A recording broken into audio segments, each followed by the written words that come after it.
우리 주 예수 그리스도를 믿사오니 이는 성령으로 잉태하사. 이루어졌습니까? 안 이루어졌습니까? 예, 이루어졌죠. 동정녀 마리아에게 나시고. 이루어졌습니까? 안 이루어졌습니까? 이루어졌지요. 예. 그 다음에 뭐죠? 갑자기 차가 나네. 본디오 빌라도에게 고난을 받으사. 이루어졌지요. 예.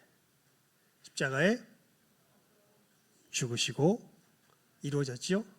장사한 지 사흘 만에 죽은 자 가운데서 다시 살아나시며 이루어졌지요.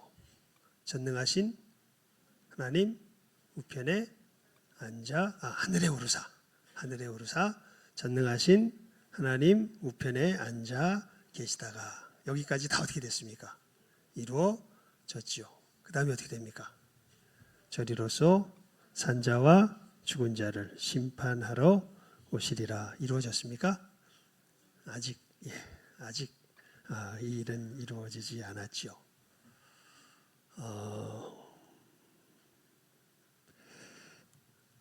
우리 7절 말씀, 왜 제가 사도신경의 예수님에 대한 신앙 고백의 부분을 하나하나 뜯어서 여러분들에게 한번 상기시켜 드렸냐 하면 7절 말씀의 이 뜻이 그것과 깊이 연관되어 있기 때문에 그렇습니다. 우리 7절 다시 한번 읽어볼까요? 시작. 만물의 마지막이 가까이 왔으니 그러므로 너희는 정신을 차리고 근신하여 기도하라. 만물의 마지막이 어떻게 됐습니까? 가까이 왔다. 예. 이제 딱 하나 남았습니다. 뭐요? 저리로서 산자와 죽은 자를 심판하러 오시는 일, 그 한 일만 남았습니다. 예. 만물의 마지막이 가까웠습니다. 죽게는 하루가 천년 같고 천년이 하루 같습니다. 여러분, 우리가 성경 말씀을 받을 때 이 부분을 조심해서 받아야 합니다. 하나님께서 말씀하신 대로 받는 사람이 이 사람이 하나님의 백성이요 복이 있는 사람입니다. 하나님이 말씀하신 대로 받는 것이 아니라 지가 상상하는 대로, 지가 뭐라 그럴까요? 자기의 근본 속에서. 여러분 이렇게 오래 이제 믿음의 길을 걸어가면서 신앙의 길을 제대로 걸어가는 사람과 결국 신앙의 길에서 흐트러지게 되는 사람들을 보게 될 때 아주 중요한 특징이 있는 것을 보게 됩니다. 그게 뭐냐면요, 신앙의 길에서 흐트러지는 사람들은 반드시 자기의 이해가 밑바닥에 깔려 있어요. 물론 이건 좀 신비합니다. 우리의 이해가 없이 성경을 일단 이해하기는 힘들어요. 하지만 놀랍게도 신앙의 길을 제대로 걸어가는 사람들이 자기의 이해가 있긴 있지만 이것을 늘 어디 앞에? 이 하나님의 말씀 앞에 내려놓습니다. 그러니까 우리가 뭔가를 이해하려면요, 일단 누구 이해에서 출발할 수밖에 없어요. 내 이해에서 출발할 수밖에 없어요. 하지만 성경의 놀라운 부분이 그런 것입니다. 성경을 읽어보면요, 내 이해가 잘못됐으면 어떻게 돼요? 고발해요. 히브리서 말씀에 있죠. 히브리서였네요. 예. 하나님의 말씀은 좌우에 날선 검과 같이 예리해. 우리의 마음의 생각과 뜻을 어떻게 해요? 드러낸다고. 감찰하여 드러낸다고. 그리고 그러면서 내 선 이해가 점점 바뀌어져 갑니다. 그래서 진정한 신앙의 길을 걸어가는 사람은 말씀을 대할 때 두려워요.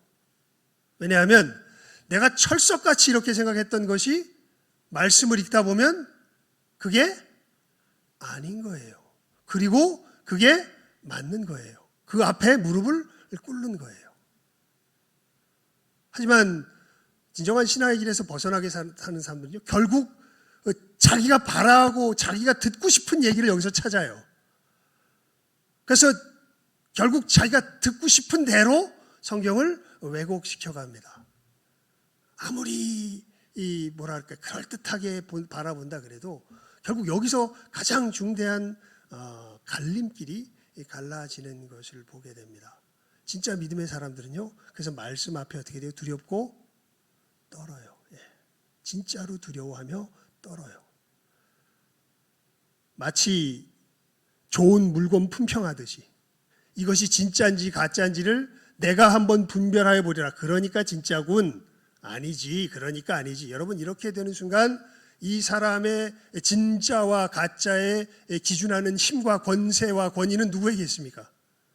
자기 자신에게 있습니다. 하지만 진정한 신앙인들은요. 내게서의 진짜와 가짜를 구분하는 권세와 힘이 어디에 있을까요? 말씀 자체에 있습니다. 태초에 말씀이 계시니라. 이 말씀이 하나님과 함께 계셨으니 이 말씀은 곧 하나님이시니라. 그리고 우리가 누구든지 이 말씀이 예수님 안에요. 영접하는 자, 곧 그 이름을 믿는 자들. 그러니까 누구를 영접한 거예요? 이 태초에부터 계신 말씀을 우리가 뭐 한 거예요? 영접한 거죠. 예. 여러분, 그러한 의미에서 우리가 이러한 부분들 왜 좀 장황하게 이야기했냐면 만물의 마지막이 가까웠으니 이거 보고서 이제 말하기 좋아하는 사람들은 이렇게 이야기합니다. 무슨 헛소리냐. 이거 봐라. 베드로가 있었던 때도 만물의 마지막이 가까웠다 그러고 이때는 기껏해야 100년이 채 안 지났을 때인데 얼마가 지났습니까 지금? 오늘 아까 우리 장로님 기도하실 때 2024년 최소한 1900년이 후딱 지나갔는데 뭐 또 만물이 가까웠다고 헛소리지. 그때도 안 왔고 지금도 안 오고 여러분 만물의 마지막이 가까웠습니까? 가까우지 않았습니까? 예, 가까웠습니까? 가까우지 않았습니까? 그러니까 이제 이게 참 우리들의 이 말씀을 읽을 때 여기서 분명히 성경이 뭐라 그래요 지금 만물의 마지막이 가까웠다고. 근데 여러분의 마음은 어때요? 가까운 것 같아요? 한참 먼 것 같아요? 저한테 대답하지 말고 말씀 앞에 솔직하게 고백을 해보십시오. 하나님, 저 솔직히 가까운 것 같지 않은데요. 아직도 한참 남은 것 같은데요. 그러면 그 부분에 있어서 확실하게 지금 뭘 거부하고 있는 거예요? 우리가 오늘 읽었던 이 본문 말씀을 뭐 하고 있는 거예요? 거부하고 있는 거죠. 분명히 사도 베드로를 통해서 뭐가 가까웠다 그랬는데 만물이 가까웠다 그랬는데 근데 나는 아니에요. 나는 가까운 것 같지 않아요. 나는 한참 남은 것 같아요. 아이고 만물에 가까운 것 이런 생각도 안 나고 당장 지금 이 집값 떨어지는 게 문제고 당장 지금 우리 집안에 이것이 문제고 이런 것들이 다 문제일 뿐이지 만물에 마지막에 가까웠다 이것은 나에게 사실은 잘 느껴지지 않습니다. 그런데 사도는 지금 그 이야기를 굉장히 핵심적인 내용으로서 우리가 신앙생활을 해나가는데 핵심적인 내용으로서 우리들에게 지금 말하여 주고 있는 것이죠. 오늘 설교 제목이 뭡니까? 지금은 종말의 때입니다. 예. 진짜 만물의 마지막이 가까웠습니다. 이제 예수님께서 부활 승천하셔가지고요. 지금 사실은 막 산자와 죽은 자가 우리들 가운데 막 어떻게 돼요? 나누어지고 있어요. 이 일이 급박하게 진행이 되어 가며 여러분 예수님 그런 말씀하셨죠. 언제 예수님께서 오신다 그랬냐면 우리가 그 날과 시는 알지 못하지만 그 정황은 알 수 있는 아주 중요한 증거가 하나 있습니다. 이게 뭐냐면 모든 민족에게 복음이 증거되면. 그런데 몇 민족 안 남았습니다. 지금 20세기에요. 이 모든 민족에게 복음이 증거된 후에 주님 오신다는 이것을 사명으로 삼고서 우리 주님의 몸된 교회가 막 열심히 선교의 사명을 감당하는 가운데 이제 몇 민족 안 남았습니다. 정말 저 오지 정말 이 힘든 뭐 파푸아뉴기니 같은 뭐 아주 오지의 몇몇 그 부족들 그리고 저기 정말 정치적으로 또 종교적으로 완전히 이 뭐랄까요 핍박받고 있는 그 몇몇 나라 그런 나라들에도 보면은 이제 우리가 지금 돕고 있는 선교사님도 그 사명을 감당하고 있는 가운데 하나죠. 점차 복음이 증거되며 여러분 정말 몇 민족 안 남았습니다. 그럼 누가 오실까요? 예수님께서 오십니다. 예. 여러분 이것을 우리가 마음속에 분명하게 새길 줄 알아야 합니다. 오늘 설교는 그거예요. 만물의 마지막이 어떻게 됐다? 가까웠다. 너희들 이거 느끼며 살아가야 그래서 하는 권고가 뭐냐면 우리 그러므로부터 읽어볼까요? 시작. 그러므로 너희는 정신을 차리고 근신하여 기도하라. 그냥 오늘은 뭐 이거 읽고 그냥 설교 끝내도 될 것 같아요. 사실 이 얘기입니다. 다른 얘기할 게 아니라 만물의 마지막이 가까웠기 때문에 너희들 정신을 어떻게 하고요? 차리고 clear minded. 그러니까 이 선명한 시야를 가지고 근신하며 self controlled. 그러니까 너희들을 뭐라 그럴까 제어하며 예. 그리고 뜨겁게 뭐예요? 근신하여 뜨겁게가 아니라 그 다음에 뭐 하라고요? 기도하라고. 예. 여러분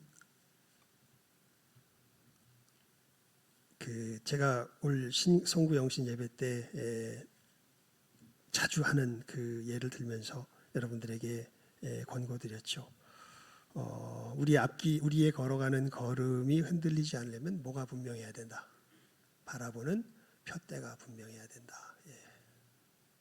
그러니까 여러분들이 삶을 살아가면서 내가 어디로 향하여 무엇을 이루며 나아가고 있는지 이것이 불투명해지면요. 특히 우리 믿음의 길을 걸을 땐 삶이 막 뒤흔들릴 겁니다. 여러분 우리가 푯대로 딱 삼아야 할 것이 무엇일까요?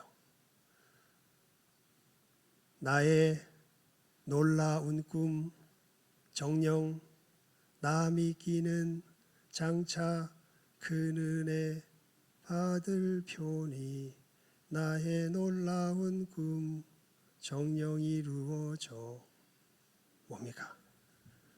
주님 얼굴을 배우리라. 여러분의 꿈은 무엇입니까? 여러분이 2024년 한 해를 열어가며 여러분들의 마음속에 푯대로 삼은 것은 무엇입니까? 물론 이 주님 얼굴을 배우려고 걸어가는 길 속에 여러 가지 구체적인 우리들이 감당해야 될 일들이 있는 건 맞습니다. 그리고 그런 것들이 현실이겠죠. 하지만 여러분 현실 너머의 그 푯대를 분명하게 바라볼 수 있어야 제가 그 예를 들어드렸잖아요. 제가 운전 배울 때 이 도로 선 맞추려고 막 애를 썼다고. 이 선 안 벗어나려고. 그런데 조금 가다 보면 이쪽으로 삐뚤어지고 조금 가다 보면 저쪽으로 삐뚤어지고 계속 삐뚤삐뚤 가요. 그래서 운전 강사 노인분이셨어요. 약간 나이가 많이 지긋한, 약간이 아니라 많이 지긋한 노인분이셨는데 그분한테 물어봤어요. 아니 왜 나는 운전하는데 왜 똑바로 못 가냐고. 다른 사람들 내가 운전하다 타다 보면 다른 사람들은 똑바로 잘 가던데 나는 왜 똑바로 못 가냐고. 딱 한마디로 하시더라고요. 멀리 보라고. 눈앞에 보면 아무리 기술을 잘 부린다 그래도 어떻게 될 수밖에 없어요. 삐뚤 빼뚤 걸어갈 수밖에 없습니다. 여러분 맨날 눈앞의 것에 내 마음이 온통 쏟아져 버리면 아이고 여러 눈앞의 것들 있죠. 우리 이제 입시는 거의 맞춰졌을까요? 우리 고3 아이들 정말 너무 어마어마한 충격이죠. 정말 이제 새로 사회에 뛰어 들어가게 되면서 자기 스스로 길을 열어가는 첫 발자국, 정말 어마어마한 충격으로 여러분들에게 다가올 텐데, 또 그거부터 시작해서 직장에 들어가는 일, 또 사업을 하는 일, 또 뭐 여러 가지 일들 막 거기 자체에 우리가 온통 우리의 초점이 맞춰져 버리면 우리의 믿음의 길은 어떻게 갈 수밖에 없어요? 삐뚤, 빼뚤, 삐뚤, 빼뚤 갈 수밖에 없어요. 하지만 우리가 어떻게 바라보고, 멀리 바라보고, 누구 볼 것을 바라보고, 나의 놀라운 꿈 정녕 남의 끼는 장차 큰 은혜 받을 편이, 누구 볼 것을 바라보면서 주의 얼굴을 볼 것을 바라보면서 우리의 걸음을 걸어갈 때 놀랍게 그 삐뚤빼뚤하던 제 자동차가 어떻게 가듯이 똑바로 가듯이 우리들의 믿음의 걸음도 어떻게 될까요? 여러 가지 문제 상황들이 우리들의 삶을 엄습하여 덮칠지라도 똑바로 갈 수 있게 되는 것이죠. 여러분 사실 이 베드로 전서의 이 앞에 말씀을 우리가 읽었던 앞에 말씀, 오늘 본문으로 읽었던 앞에 말씀에 보게 되면은 우리가 이 두 세계에 끼어서 살아가고 있는 사람들이라는 것을 이제 사도 베드로가 굉장히 강조해서 이야기하잖아요. 우리 1절에서 6절까지 한번 같이 읽어볼까요? 1절에서 6절. 7절이 그냥 홀로 단독 떨어져 나온 말이 아니니까 함께 읽어봅니다. 시작. 그리스도께서 이미 육체의 고난을 받으셨으니 너희도 같은 마음으로 갑옷을 삼으라. 이는 육체의 고난을 받은 자는 죄를 그쳤음이니 그 후로는 다시 사람의 정욕을 따르지 않고 하나님의 뜻을 따라 육체의 남은 때를 살게 하려 함이라. 너희가 음란과 정욕과 술취함과 방탕과 향락과 무법한 우상 숭배를 하여 이방인의 뜻을 따라 행한 것은 지나간 때로 족하도다. 이러므로 너희가 그들과 함께 그런 극한 방탕에 다름질하지 아니하는 것을 그들이 이상히 여겨 비방하나 그들이 산자와 죽은 자를 심판하기로 예비하신 이에게 사실대로 고하리라. 이를 위하여 죽은 자들에게도 복음이 전파되었으니 이는 육체로는 사람으로 심판을 받으나 영으로는 하나님을 따라 살게 하려 함이라. 아멘. 그러니까 전혀 다른 세계가 우리들에게 펼쳐진 것을 지금 사도 베드로가 이야기합니다. 예수 안에 있는 사람들은요. 그러니까 그 육체의 정욕을 따라 살아갔던 옛 세상의 삶에서 벗어나서 이제는 하나님의 뜻을 따라 살아가는 새 하늘과 새 땅의 생명을 우리가 이미 어떻게 됐어요? 부여받았죠. 그래서 우리는 이게 혼재되어 있는, 지금 여기는 혼재되어 있어요. 어느 세상과 어느 세상이 혼재되어 있을까요? 이게 잘 아셔야 돼요. 어느 세상과 어느 세상이. 멸망받을 지옥의 세상과 영원한 천국의 세상이 어떻게 되어 있어요? 혼재되어 있습니다. 그리고 우리는 어떤 삶을 이 땅에서 살도록, 이 영원한 천국의 삶을 이 땅에서 살도록 뭐한 사람들이에요? 부름 받은 사람들이에요. 이제 그 얘기를 4장 1절부터 6절까지 사실은 사도 베드로가 말한 겁니다. 왜 그러냐면 이것이 지금 우리들 이 믿음의 사람들에게 이미 이렇게 하나님의 나라가 우리들에게는 이미, 그래서 우리 인사 중에 하나가 그거였죠. 지난주인가 지지난주였나. 우리는 지금 어디에 있습니까? 천국에 있습니다. 세상 사람들은 뭐래요? 우리는 지금 어디 있어요? 천국에 있어요. 근데 천국에 있는 우리들 삶 속에도 무슨 삶이 슬며시 기어 나와요? 지옥의 삶이 슬며시 기어 나온단 말이에요. 그래서 지금 사도 베드로가 지금 권고하는 겁니다. 야, 너희들 그렇게 기어 나오는데 이미 우리들 가운데 이렇게 천국이 이제 믿는 우리들에겐 임한 것처럼, 이제 아까 그래서 사도신경으로 얘기했죠. 이제 이 천국이 완벽하게 어떻게 할 때가, 임할 때가 곧 와요. 누가 재림하시면, 예수님 재림하시면, 그때는 혼란이 없습니다. 그때는 이 지옥의 삶이 다 어떻게 될까요? 다 쫓겨납니다. 그 삶을 사는 사람은 이 땅에 남아 있을 수 있을까요? 없을까요? 없어요. 그때는 진짜 하나님의 천국의 삶을 사는 사람만 어디에 남아요? 이 땅에 남아요. 그리고 그 삶이 있고 너희들이 그 삶 가운데 들어와야 된다는 것을 전화해주고 이 지옥에 있는 사람들을 이 천국의 삶을 건져낼 사명이 있는 게 누구예요? 우리들이에요.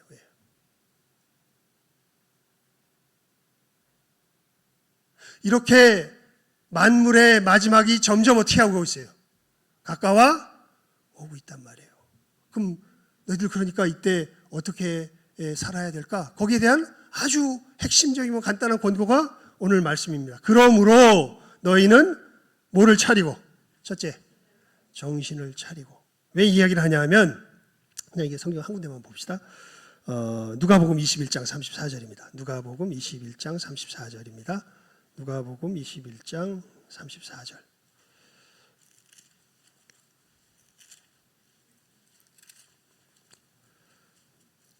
누가복음 21장 34절입니다.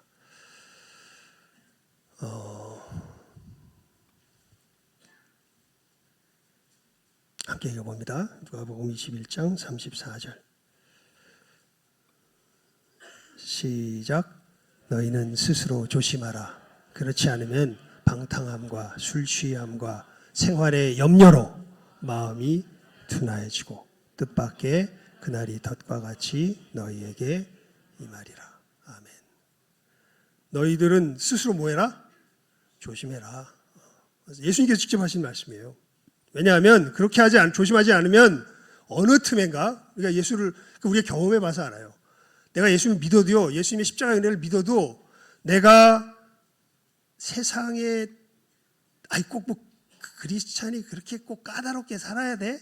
세상에 즐길 것 하나님께서 다 그렇게 못 누리게 하셔서 물론 못 누리게 하시지 않았어요. 그런데 누릴 수 있는 믿음의 사람들은 그렇게 말 안 해요.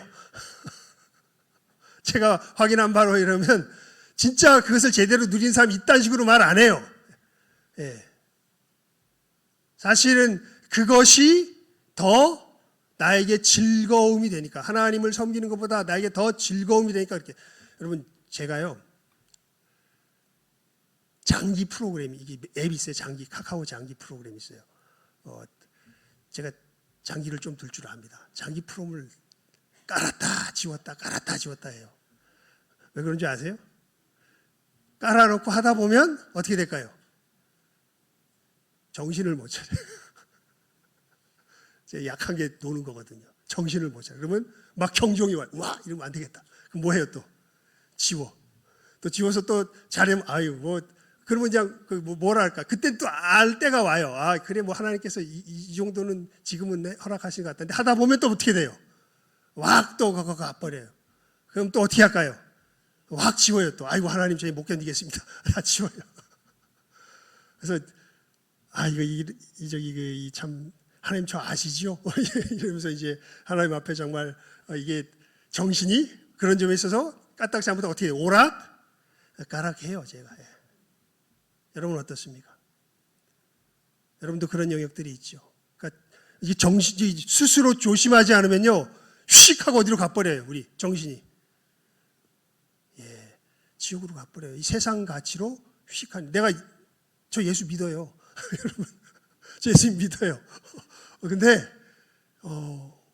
내가 정말 조심하지 않으면요, 이 부분에 있어서 내 자신을 하나님께서 성령께서 이렇게 알려주시거든요. 그 부분에 있어서 내가 무시해버리기 시작하면요, 그 다음에 마음이 어떻게 될까요? 여기는 경고 나오죠. 그러면 마음이 어떻게 돼요? 둔해져요. 하나님이 역사하신다는 게 잘 안 느껴져요. 그냥 우리 세상, 우리 사람들 손으로 진행되는 것처럼 보여져요. 아닌데, 그때 하나님이 정말 사랑하시는 사람은요, 어떻게 할까요? 시게 한데 주 팹니다, 하나님이. 정신 못 차리면요, 주 패요, 하나님께서. 그러면 한 대 맞은 하나님의 사람은 어떻게 할까요? 감사합니다. 감사가 절로 나옵니다. 시계 한 대 맞고 나서 감사. 근데 참 미련하죠. 맨날 맞고 정신 차리면 어떤 사람이에요? 미련한 말로 할 때 듣는 게 사실은 지혜로운 사람이죠. 여러분, 우리 뭘 차려야 돼요? 정신 차려야 돼요. 하나님 앞에서 내가 걸어가야 할 이 세대의 삶과 오는 세대의 삶 분명히 우리가 알거든요. 그리고 성령께서 우리 안에 계시기 때문에 내가 어떻게 선을 넘어가지 않는지 네 죄를 누가 안다? 네가 알렸다. 우리가 다 어떻게 돼요? 다 알거든요. 굳이 남한테 변명할 필요 없어요. 애쓸 필요 없어요. 스스로 어떻게 돼요? 성령께서 알아요. 정신 차리고 넘어갔다 싶으면 어떻게 돼요? 프로그램 지워야지. 없애야죠. 다시 정신 차려야죠. 그 다음이 뭐예요? 정신을 차리고 뭐예요? 근신하여. 이게 뭐 자연스럽게 그게 그 얘기죠. 프로그램을 지우는 거죠. 근신하여, 셀프 컨트롤. 그러니까 여러분 이 신앙의 본질은요, 자기 부인입니다. 예수님 그러셨어요. 아무든지 나를 따라오려거든 자기를 뭐하고? 부인. 자기 시인이 아니에요. 여러분 자기 주장이 아니에요. 이 시대 정신이 뭘까요? 자기 주장, 자기 시인이에요. 널 주장해라. 근데 예수님의 제자의 정신은 뭐예요? 자기 부인이에요. 아무든지 나를 따라오려거든 자기를 뭐하고? 부인하고 날마다 제 십자가를 지고 나를 쫓을 것이니라. 여러분 우리가 우리의 믿음의 걸음, 삶의 길을 이 근신함으로 걸어갈 줄 알아야 돼요. 왜냐하면 삶을 쳐서 복종시키는 게 필요해요. 근신한다는 건 간단하게 말하면 자기 부인한 자기를 쳐서 뭐 한다는 거예요? 복종시킨다는 걸 말해요. 그냥 정신만 차린다고 되지 않아요. 우리가 반드시 정신 차렸으면 나를 쳐서 뭐 해야 돼요? 복종시켜야 돼요. 이거 없이는 눈이 제대로 안 떠집니다. 이거 없이는 사도가 아니죠. 야고보가 이렇게 우리들에게 경고하죠. 만약 자유케 하는 온전한 율법을 들여다보는 자는 이 율법을 들여다보고 자기를 뭐 할 줄 아는 자들이에요? 고칠 줄 아는 자들이에요. 자유케 하는 온전한 율법을 들여다보지 못한 사람은 그냥 내가 잘못했구나 하고 다시 뭐 해요? 그냥 그 잘못된 길 계속 가요. 아닙니다, 여러분. 이 정신을 차리고 뭐 하여? 근신하여. 이건 자기를 뭐 하라는 얘기예요? 쳐서 복종. 여러분 올 한 해 우리가 믿음의 길을 걸어갈 때요, 하나님께서 여러분들에게 여러분 자신을 주장할 것이 아니라 하나님의 분명한 말씀으로 뭐 할 것을 쳐서 복종시킬 것을 분명히 말씀하실 것입니다. 그때 여러분 어떻게 해야 될까요? 나 죽었습니다. 이제 내 안에 사는 건 내가 아닙니다. 내 자신을 부인하고 쳐서 복종시킬 줄 알아야 할 것입니다. 그 길을 걸어갈 때 여러분 우리 눈에요 확실히 드러나기 시작해요. 아! 주님 곧 오시겠구나. 그리고 주님께서 지금 뭐 하고 계세요? 지금 예수님 뭐 하고 계세요? 퀴즈. 지금 예수님 뭐 하고 계세요? 우리 신앙 고백으로는 뭐 하고 계시다고 지금 고백해요? 제대로 하시네. 하나님 보좌, 하나님 우편에 앉아 계시다는 게 무슨 뜻이라고요? 지금 다스리고 계시다고요. 무엇을 위해서 다스리고 계시냐면 이 온전한 주님의 나라가 임하게 하시기 위해서 지금 뭐 하고 계시다고요? 열심히 다스리고 계시다고요. 어떤 사람이 이 주님의 다스림을 보냐 하면 이렇게 정신을 차리고 근신하여 자기 삶을 쳐서 복종시키며 나아가는 사람들. 이 사람들은 뭐가 보이기 시작해요? 예수님의 통치가 보이기 시작해요. 그리고 여러분 주님의 나라가 임해야 될 곳이 보이면서요, 뭐가 되기 시작하냐면 기도가 되기 시작합니다. 나의 소원도 그거거든요. 여러분 소원, 우리의 나의 소원이 뭐라고요? 주님 얼굴을 뵙는 거거든요. 주님의 나라가 이 땅에 온전히 임하는 거거든요. 근데 예전엔 잘 안 보였는데, 희미하게 보였는데 이렇게 정신을 차리고 근신하여 나아가니까 점점 어떻게 보여요? 또렷하게 보여요. 그래서 뭘 구해요? 그 나라가 임할 것을 구해요. 실질적으로. 그 길은 이 일의 반복이에요. 정신이 더 또렷해져요. 그래서 더 잘 보여요. 그러다 보면 뭐 해야 될 영역이 또 더 많아질까요? 근신해야 될 영역들이, 정신을 차리고 내 자신을 쳐서 복종시켜야 될 영역들이 확실해져요. 그러면 그 길을 걸어가면 또 뭐가 맑아져요? 정신이 더 맑아져요. 그러면 또 뭐가 보여요? 그게 또 뭐예요? 왜냐하면 이 세상은 타락한 세상이거든요. 이 세상은 지옥의 세상이에요. 나도 거기 살고 있었거든요. 내 삶에도 이것이 많거든요. 근데 정신을 차리며 한 걸음 한 걸음 걸어가다 보니까 점점 또렷하게 주님께서 이루신 천국에 바라보이기 시작하고, 그것이 내 삶 속에 어떻게 이루어지는지, 우리 주변에 어떻게 성취되어 가는지 보이게 되고, 그래서 그 일을 이루도록 한 걸음 한 걸음 걸어가다 보면 우리 영역이 어떻게 될까요? 점점 넓어지게 되는 거예요. 여러분, 이 영역이 얼마나 넓은가로 예수님 오실 때 뭘 받을까요? 그 소망이 있어야 돼. 우리가 믿음의 길을 걸어가려면 이 영역이 얼마나 넓어졌고 깊어졌는가로 우리가 누구에게? 예수님에게 뭘 받을까요? 상을 받습니다. 5달란트, 2달란트, 1달란트, 10데나리온. 거기 보면 어떤 사람은 똑같이 못 남기더라고 보니까. 어떤 사람은 많이 남기고, 어떤 사람은 조금 남겨요. 물론 그거는 어떤 물질적, 어떤 그 뭐랄까, 겉으로 보이는 어떤 물질적인 사이즈하고는 좀 차원이 다릅니다. 요 얘기까지만 하고 오늘 말씀해 줍시다. 그 C.S. 루이스가 이런 얘기를 했습니다. 태어나기를 귀족 가문에서 태어나서 정말 예의 바른 부모님 밑에서 교육받고 자라며 모든 예절 교육을 제대로 받고, 이 사람은 욕하는 게 너무 이상한 사람이에요. 하지만 이 사람도 하나님 앞에서 죽을 수밖에 없는 죄인입니다. 태어나기를 그냥 전과자와 이 전과자의 부모의 틈에서 태어나가지고